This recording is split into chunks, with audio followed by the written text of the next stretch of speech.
Hello my viewers, welcome back to the channel. By the video title, you know what this video is about. Steelers' first day of OTAs. And we got some other things, of course, in this video I'm going to discuss as well. Starting off with the OTAs, of course, you know, we see a lot of different players out there training, you know, getting ready for the upcoming season. I believe our first preseason game is the Texans. I think we play the Texans, Bills, and Lions, if I'm not mistaken. I might have it wrong, but I think it's the Bills and Texans for sure. But I think the Lions on there as well, but I think we play the Texans first.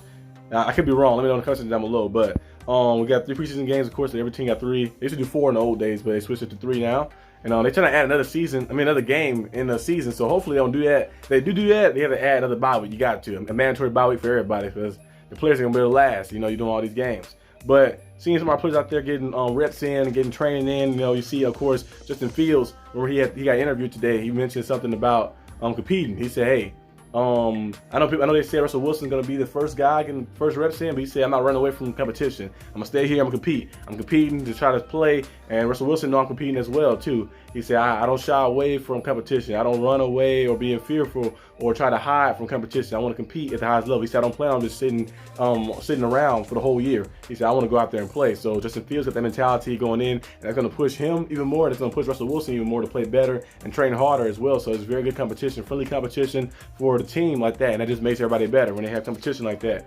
But it's gonna be interesting to see what happens in the end. I think most likely Russell Wilson still be the starter, but you never know what could happen. You know, Russell Wilson could go out there and stink it up, or if he get hurt accidentally, or if Justin Fields beat him out in training camp. We never know what could happen. The Steelers are our team. They're gonna pick the best player out there to start. So we're gonna see what the Steelers do. Also, we see TJ Watt still looking like a Super Saiyan out there.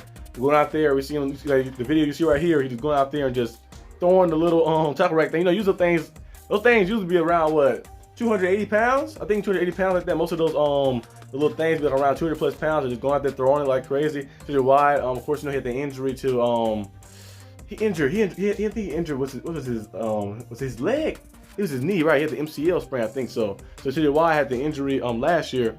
You know, a year before that, I think he had the little pectoral injury and stuff. So hopefully he can stay healthy the entire time. But we know that relentless strength is still there for TJ Watt. He's our best player on our team. One of the best pass rushers, in my opinion, the best pass rusher in the league. You know, a guy who can get there, who make plays in all different spaces of the game. We seen him last year. He got an interception in coverage one time against the Rams. So yeah, TJ Watt is an amazing player.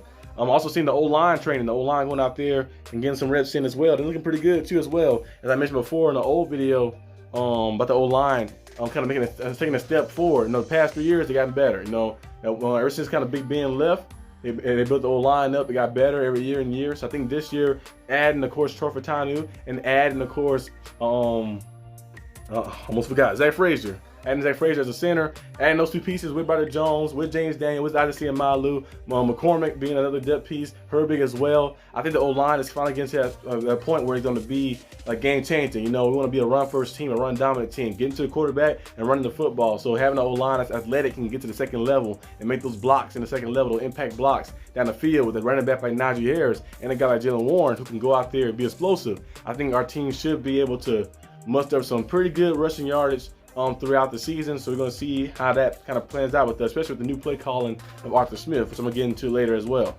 Moving on to the next topic, Cam Heyward. Cam Heyward contract, of course, is still negotiating a little bit, trying to get an extension. He has a contract. No, he has a contract still in place. You know, he had 22.4 million cap hit on this year, cap in 2024. So he's got 1 year deal left. He's trying to get an extension added to his contract. Most likely the Steelers probably figure something out. You know, they always do. They figure something out for like the next 2 years or something. You know, Mr. Khan and Coach Tomlin are gonna find something to find some type of deal and meet him in the middle somewhere, and they'll try to bring him back because we need a leader like that on our team. I know he's getting a little older as well, but we need a leader like him on our team. We need all hands on deck. We try to go out there and try to like make a run for the Super Bowl. I think our Super Bowl window is not fully closed. It was closed at one point, but I think right now it's kind of like creaked open. I gotta see how Russell Wilson look and Justin Fields, whoever starting quarterback look, and at first, you know, like in the regular season, like, but I think our Super Bowl window kind of cracked open a little bit, getting these guys right here, getting guys who you think can go out there and be capable enough to pull you to the playoffs and give you playoff wins as well. So I think our Super Bowl window is kind of creaked open a little bit. And I'm not saying it's fully open, but it's a little creak, it's a little breeze, you feel a little bit. Now we'll see what as the year go on, we'll see what happens. But you want all hands on deck. You're trying to make that Super Bowl run, that push. You need Cam Heyward there. You need TJ Watt there. Minkah Fitzpatrick. You need your 3-headed monster right there on defense. And you also need your guys on offense as well. Which leads me to my next topic, which is Arthur Smith. the play calling on offense, like the fans been loving it. The players been loving it. The fans at first hated it a little bit. Like I said, Arthur Smith, they hated the Arthur Smith signing. But I started seeing more and more people kind of like get on his good side. I've been going back and seeing some of the stuff he did in Tennessee and kind of getting more on the side. Like, okay, Arthur Smith is cool. See, me, I like the signing. I like Arthur Smith. Of course, he with the Falcons, he called the plays, but he was doing other things than just calling plays. Like I mentioned before in the previous video. You gotta be like, not everybody can just wear multiple hats. You know, some people can call the plays and they can do all the other duties that a head coach have to do. Arthur Smith was good at calling the plays, but doing the other duties as a head coach, it kind of overwhelmed him and messed his play calling up and messed everything up. But you see him when he was in Tennessee Titans. Derrick Henry rushed 2,000 yards. They got to the AFC Championship game before. They also was a number 1 seed before, and they had a high five offense many times when he was there. So, and Ryan Tannehill looked like a freaking pro. He was a Pro Bowler there as well, and looked like a freaking star when Arthur Smith was calling the plays. So he's done a lot of great things. I think with the Steelers having a better O-line this year as well, with Najee Harris added, with also you see Russell Wilson, you see George Pickens, Roman Wilson, different pieces that we added to our team, and the pieces we already have. I think his play calling is gonna be very crafty. He has one of those strategic like play calling type of styles. He have to use different power run schemes, you know, wide runs, you know, inside run, power run schemes to try to set up the pass a little bit. You know, we'll see a lot of bootleg action. Russell Wilson, I see him doing some training, doing different drills on the move, throwing on the move as well. He's gonna be doing a lot of that bootleg action, getting the option to, you know, toss it to your backs. Get tight ends across the routes, get receivers on the outside with double moves and stuff. So we're gonna see a lot of different things like that. Some crafty play calling from the Steelers, not that same predictable run pass type of scheme that we kept doing in the old days. And like we're gonna see some different like innovative type things, you know, this season. Arthur Smith has a whole book of plays he want to call. He got his guys too. Got Cordarrelle Patterson in. He brought in the Van Jefferson. He brought in different pieces, you know, that can help his team out with the pieces we already have as well. I think Najee Harris can go out there and could rush for 1,500 yards like that this season. If we can kind of like get the O-line to play the way we played last year, but increase even more, because last year we was ranked 12th in rushing, which is not bad, you know, for a team that was kind of like still struggling. The only thing we really could do that was good was run the ball. Passing the ball, we kind of struggled a little bit here and there, but we still made things happen. George Pickens still had 1,000 yards with Kenny Pickett, Mason Rudolph, and Mr. Trubisky as his quarterback. So imagine him with the Russell Wilson, with Justin Fields, guys we know are better than those guys.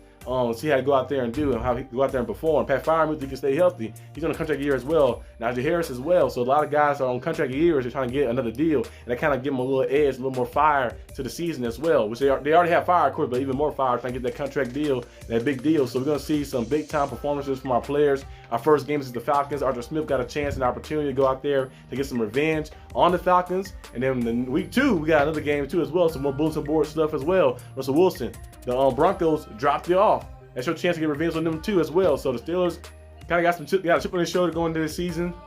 A lot of different players on our team, you know, coaches on the staff. Coach Tomlin himself probably got a little chip as well. A lot of people keep calling for his job, doing this and that. He's like, okay, now I got a quarterback who is capable, a former Super Bowl champion. Was I think an 8-9-time Pro Bowler.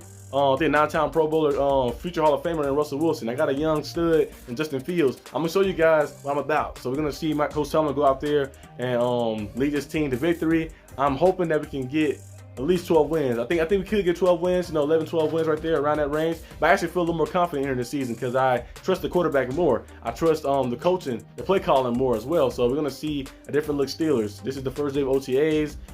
Seeing some cool things. Patrick Queen as well. He came out there with the ice on his neck and stuff and went out there looking pretty clean. He's gonna be a big piece for our team as well in that middle. Him, and then of course we got Peyton Wilson, who fell in the draft, you know, due to injuries and stuff. But I didn't think he's gonna fall that far to 4th. But luckily he did fall to us, and now we got those two dynamic linebackers. They both can play side line. Peyton Wilson can cover as well. Patrick Queen is a Pro Bowl level linebacker. Maybe could be an All-Pro too as well. You know, to play with the Steelers, you have Minka behind you, you have Wide, and Alex Highsmith up front. Gonna make his job even easier. So we're gonna see some big time things from our defense and from our offense this season. I'm very pumped up and excited to see what happens. But that's all I got for you today, guys. Hope you guys enjoyed this video. If you did, leave a like and subscribe for more content. And I'll see you guys probably tomorrow. Peace out.